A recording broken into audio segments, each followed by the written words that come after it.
Hi friends, आज मैं आप लोग को मीडियम साइज कुर्ते की कटिंग और स्टिचिंग बता रही हूँ जो कि स्लिट कुर्ता है। तो चलिए देखते हैं इसकी कटिंग। तो यहाँ पे देखिए, पहले इस तरह से कपड़े में स्लिट्स की डिजाइन बनी हुई है, तो इसको कुर्ते से अलग कर देती हूँ और अभी इसको साइड कर दूंगी। कपड़े को मैं दोनों पल्ले को अलग अलग फोल्ड की हूँ और दोनों की खुली हुई साइड उस तरफ है और बंद वाली साइड मेरी तरफ है।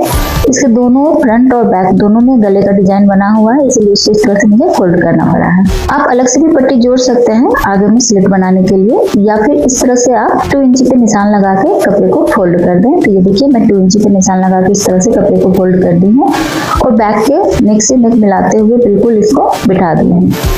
अब यहाँ से शोल्डर का निशान लेती हूँ। तो शोल्डर जैसे 7 इंची है, 7 में 1 इंची प्लस करके मैं यहाँ पे 8 इंची का निशान लगा रही हूँ, क्योंकि मैं कॉलर वाला बना रही हूँ। और आर्म होल भी सेम मैं 8 इंची लूंगी। कॉलर वाला में आर्म होल और शोल्डर थोड़ा सा ज्यादा रहता है।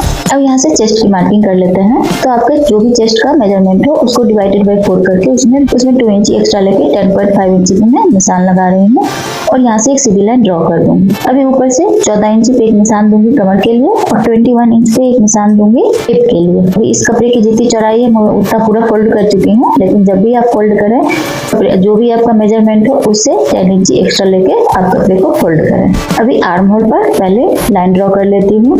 तो बैक के लिए 1 इंची पे निशान लगाऊंगी और शोल्डर की तरफ से हाफ कर दूंगी और यहाँ से गोलाई से दे दूंगी। 1 इंची पे निशान लगाते हुए हाफ करके गोलाई शेप देना है। फ्रंट के लिए आधा इंची अंदर की तरफ निशान को ले जाऊंगी और इसको शोल्डर से सीधी लाइन में ड्रॉ कर दूंगी और फ्रंट के लिए 1.5 इंची पे एक निशान लगाऊंगी और यहाँ गोलाई शेप दे दूंगी बीच मार्क करके। आधा इंची शोल्डर की तरफ से नीचे निशान लगा दी हूँ, जो नेक की तरफ डाउन जाएगा, तो वो मैं बाद में बता दूंगी। अभी अब कमर के लिए निशान लगा लेती हूँ। तो आपका जो भी कमर का साइज हो उसको डिवाइडेड बाई 4 कर देंगे और उसमें 2 इंची एक्स्ट्रा, 2-2.5 इंची एक्स्ट्रा रख सकते हैं। तो यहाँ पे 9.5 इंची पे मैं निशान लगा दी हूँ और जो भी हिप का साइज हो उसको डिवाइडेड बाई 4 करके उसमें 1.5 इंची एक्स्ट्रा लेके यहाँ पे भी मैं निशान लगा दूंगी। अभी इन सब पॉइंट को आपस में मिला दूंगी। तो देखिए, इस तरह से तिरछी लाइन ड्रॉ करते हुए आपको मिला देना। यदि आपके पास शेप फंटी है तो आप उससे इस तरह से निशान लगा सकते हैं। अब नेक का ड्रॉ कर लेते हैं। तो 3 इंची पे मैं निशान लगाई हूँ और बैक के लिए मैं आधा इंची पे राउंड शेप दे दूंगी और फ्रंट के लिए मैं 5 इंची पे निशान लगा रही हूँ। एक बॉक्स बना दूंगी और इसमें गोलाई से दे दूंगी। जहाँ पे हिप का निशान लगाई हूँ वहां से नीचे तक इस तरह से इंची टेप को स्ट्रेट लाइन में, क्योंकि मैं स्ट्रेट कुर्ता बना रही हूँ तो इस तरह से स्ट्रेट लाइन खींच दूंगी। अब जो ये शोल्डर की तरफ आधा इंची डाउन किए थे वहाँ नेक की तरफ से उसको इस तरह से तिरछी लाइन में ड्रॉ कर दूंगी। तो अभी देखिए, आर्म होल नाप लेते हैं। तो 7.5 इंची आ रहा है, आधा इंची सिलाई में चला जाएगा तो 7 इंची पे ये परफेक्ट हो जाएगा। अभी इसकी कटिंग कर लेते हैं। तो बैक पल्ले को साइड कर देती हूँ और फ्रंट को फिर अच्छे से बिछा दूंगी और अब फ्रंट की आर्म होल की कटिंग कर लूंगी और नेक की भी कटिंग कर लूंगी और इसके बीच से ज्वाइंट है तो बीच से भी इस तरह से इसको अलग कर दूंगी। अब देखिए, दाईं तरफ का हाथ का जो सीधा सीधी ये समझ लीजिए कि जैसे हम ब्लाउज में तैयार करते हैं हुक की पट्टी और काज की पट्टी, ठीक उसी तरह से हमको इसको भी तैयार करना है। दाईं तरफ हम पूरी 2 इंची को कवर करते हुए अंदर की तरफ से लेकर सिलाई लगाएंगे और बाएं हाथ की तरफ, उल्टे हाथ की तरफ 1 इंची बाहर की तरफ कपड़े निकालते हुए फोल्ड करूंगी इस तरह से।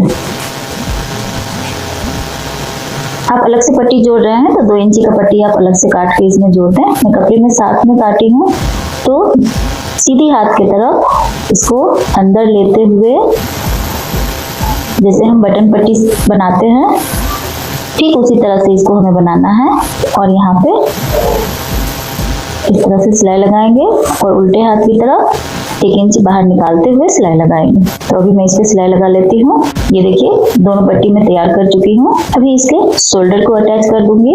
तो कपड़े की सीधी और उल्टी साइड आप देखते हुए अटैच करें। तो ये देखिए, मैं शोल्डर अटैच कर दी हूँ। अभी इस पे पहले फिटिंग की सिलाई लगा दूंगी मैं। तो जहाँ तक हमने हिप का निशान लगाई हूँ वहां तक हमें यहाँ से जिस तरह से ड्रॉ किए हैं ठीक उसी पे सिलाई लगाते हुए सिलाई लगा देना है।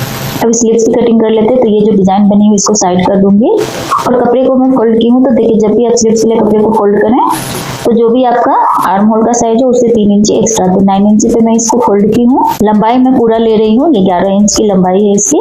अब खुली ही तरफ से मार्किंग करेंगे। तो पहले 3 इंची ऊपर से 3 इंची पे निशान लगाऊंगी और नीचे से तैयार स्लीव्स 5 इंची का है, उसमें 2 इंची एक्स्ट्रा लेके 7 इंची पे निशान लगाऊंगी। 3 इंची से 7 इंची तक तिरछी लाइन ड्रॉ कर दूंगी और यहाँ पे गोलाई शेप दे दूंगी। और अब इसकी कटिंग कर लेती हूँ। देखिए फ्रंट पल्ले पे आधा इंची अंदर की तरफ से गोलाई शेप देते हुए इसकी कटिंग कर लेंगे और अब इसको कुर्ते में अटैच कर देती हूँ।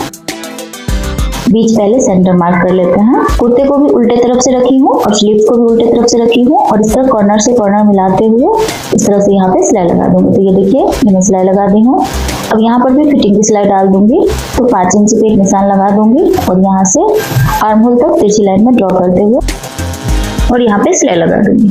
अब दोनों पल्ले को अटैच कर लेती हूँ। देखिए दाएं तरफ का पल्ला को ऊपर की तरफ से रखेंगे, उल्टी साइड को अंदर की तरफ से रखेंगे। तो ये दायां हाथ वाले को ऊपर से इस तरह से एडजस्ट कर दूंगी मैं और ऊपर से 5 इंची पे एक निशान लगाऊंगी। यहाँ तक मैं खुला रखूंगी और नीचे से 10 इंची में खुला रखूंगी। चाहे तो आप कच्ची सिलाई कर सकते हैं या फिर आप पिन लगा के इस तरह से दोनों पल्ले को एक दूसरे में अटैच कर सकते हैं। तो यहाँ पर मैं 5 इंची तक पिन लगा के इसको सिक्योर कर दूंगी ताकि पल्ला ऊपर नीचे ना हो। एक दूसरे को अच्छे से एडजस्ट करते हुए कॉर्नर पे सिलाई लगा दूंगी। तो ये देखिए ये मैं सिलाई लगा दी हूँ। नीचे से 10 इंची खुला छोड़ी हूँ और ऊपर से 5 इंची खुला छोड़ी हूँ। तो ये देखिए ये कुर्ता पूरी तरह से बनके तैयार है और मैं यहाँ पे कॉलर लगाई हूँ। बहुत लंबी वीडियो बन रही थी जिसकी वजह से मैं कॉलर बाद में बताऊंगी। और यहाँ पे मैं बटन बनाऊंगी तो मैं बटन भी इसी के कतरन से बना लूंगी। तो यहाँ पे भी एक बटन लगाऊंगी। नीचे फोल्ड कर दी हूँ इस तरह से और दोनों तरफ की साइड में इस तरह से फोल्ड कर दी हूँ। तो ये सब कॉमन चीज है इसीलिए मैं नहीं बताई हूँ। तो ये देखिए इसका फाइनल लुक इस तरह से आ रहा है। ये देखिए ये मैं बटन बना के इस तरह से इसमें टाक दी हूँ। तो ये कुर्ता पूरी तरह से बनके तैयार है। अगर आप लोग को मेरा बताने का तरीका अच्छा लगा हो तो प्लीज़ मेरे चैनल को सब्सक्राइब करें, इसे लाइक करें। आपके मन में कोई सवाल हो तो प्लीज़ कमेंट करें और मेरे चैनल को सब्सक्राइब कर लें ताकि मैं ऐसी ही जो भी वीडियो अपलोड करूँ सिलाई की वो आप लोग तक उसकी नोटिफिकेशन मिल जाए। Thank you.